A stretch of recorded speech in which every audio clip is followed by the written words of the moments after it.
Nous remercions une fois encore Christ pour vos vies. Nous prions à ce que la grâce de Christ se repose sur nos vies afin que nous soyons toujours des victorieux. Nous n'allons pas être des échecs, mais être toujours dans la victoire. Pour remporter la victoire sur n'importe quel combat.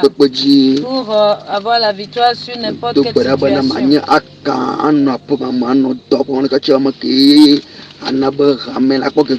Et je prie à ce que tu ne sois pas cet attaquant qui sera dans la maison, dans l'entreprise, dans l'église, qui amènera le trouble à ces endroits. Nous sommes toujours dans l'histoire d'Akan, ce qu'il a posé comme mauvais pas qui a coûté au peuple d'Israël.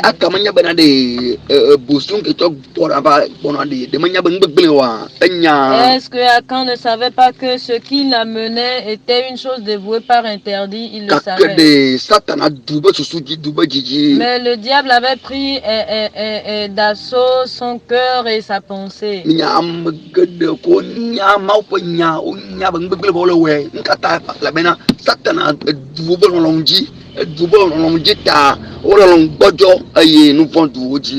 Et il y a certains aussi qui savent pertinemment que ce qu'ils font n'est pas bon.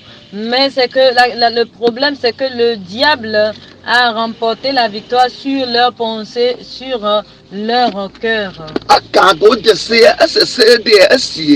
Au moment où on avait défendu au peuple de ne rien prendre, il était au courant de cette loi.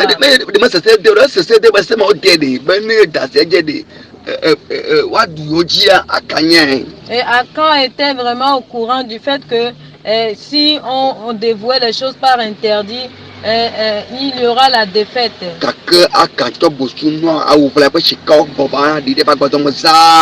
Mais Akan, par sa vie de convoitise, a pris les choses dévouées par interdit, l'a enterré dans sa tente.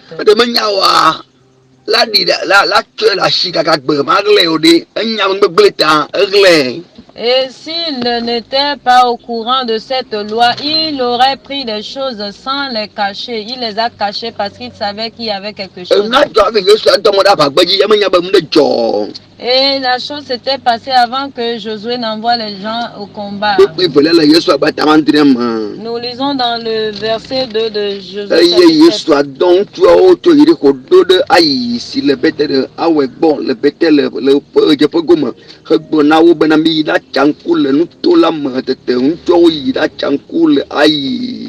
Le verset de Josué envoyé de Jéricho des hommes vers Aï, qui est près de Beth-Aven, à l'Orient de Bethel. Il leur dit: montez, explorez le pays. Et ces hommes montèrent et explorèrent Aï.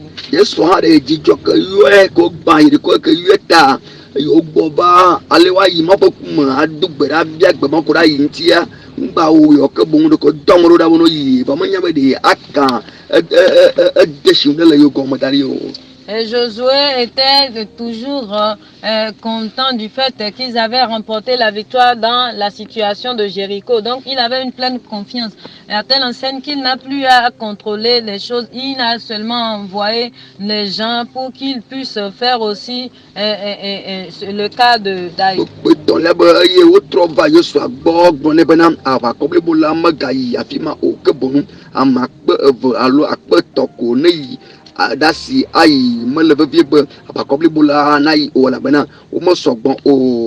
Le verset 3, il revint auprès de Josué et lui dit: il est inutile de faire marcher tout le peuple. 2 ou 3 000 hommes suffiront pour battre Aï.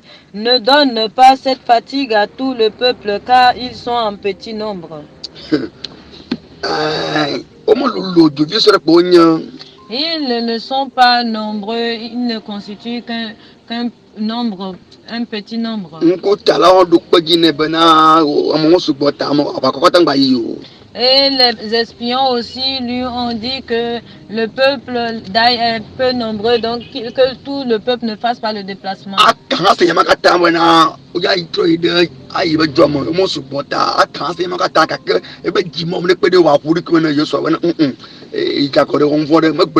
Akan aussi était présent, il était au courant de tout ce qui se passait, de tous les préparatifs qu'il faisait pour le combat, mais sa conscience n'était pas éveillée pour qu'il puisse aller auprès de Josué pour dire, bon, j'ai péché de cette manière, dont on doit travailler là-dessus avant d'aller au combat.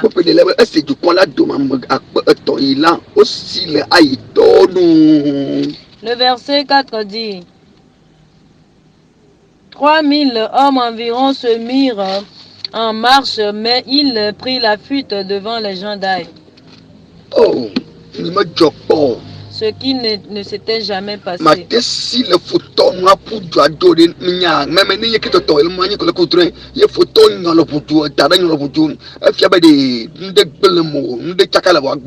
Tu ne peux pas fuir devant l'ennemi, c'est pas normal. Si tu rêves même, tu vois que l'ennemi te poursuit et tu fuis devant lui, tu ne lui tiens pas tête.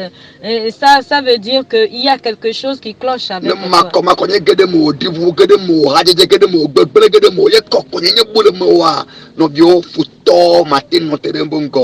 Si l'impudicité et l'impureté rentrent en toi, la destruction rentre en toi, tu ne peux plus tenir tête à l'ennemi.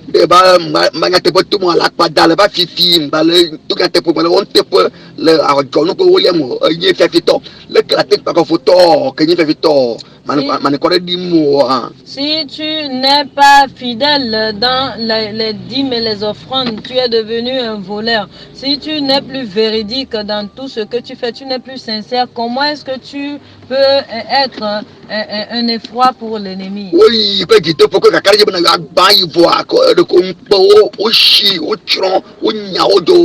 La parole ils étaient allés avec une pleine conviction, mais ils ont fui le champ de bataille. Le Saint-Esprit n'était plus en eux. Jésus n'est plus allé avec eux. Les anges n'y étaient plus avec eux. Ils étaient allés comme des vases vides. La puissance, ce puissant Dieu qui devait être en eux n'était pas en eux.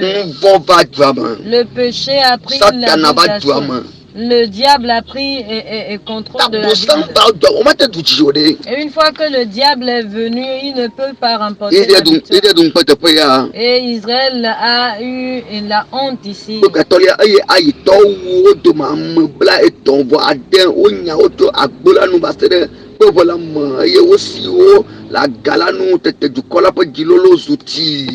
Le verset 5, les gens d'Aï leur tuèrent environ 36 hommes et ils les poursuivirent depuis la porte de Chabérim et les battirent à la descente. Le peuple fut consterné et perdit courage.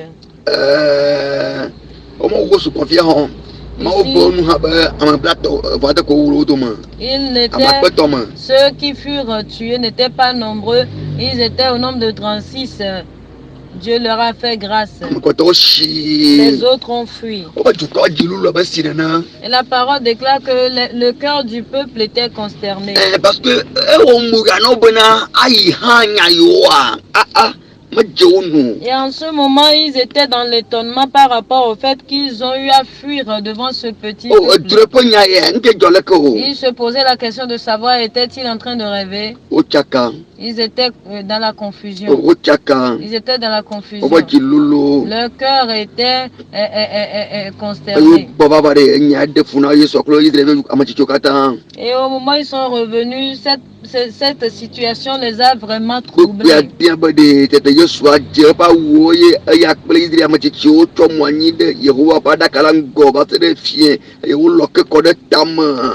Le verset 6 dit, Josué déchira ses vêtements et se prosterna jusqu'au soir, le visage contre terre, devant l'arche de l'Éternel, lui et les anciens d'Israël.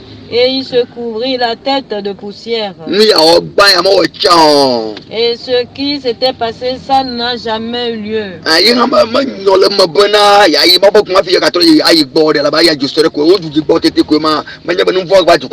Lui aussi n'avait pas eu le réflexe d'aller devant Dieu avant de se lancer dans ce combat avec Aïe, parce que il se disait qu'ils étaient juste revenus d'une victoire sur Jéricho.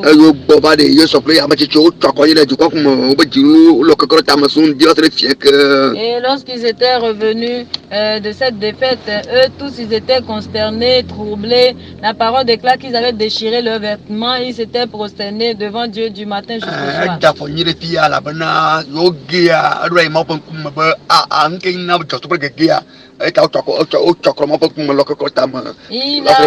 Il a posé un bon pas ici parce que lorsque l'échec est survenu, il est allé devant Dieu pour lui poser la question de comprendre, pour comprendre la source de l'échec là. Et si Jésus tarde à venir demain, vous nous écouterez. Vous avez entendu la voix de votre frère serviteur Salomon et la sœur Della l'interprétation. Vous pouvez nous joindre sur les numéros qui suivent. 90 27 28 et 43. Ou sur le 99 55 75 46. Que le Seigneur vous bénisse. Amen. Amen.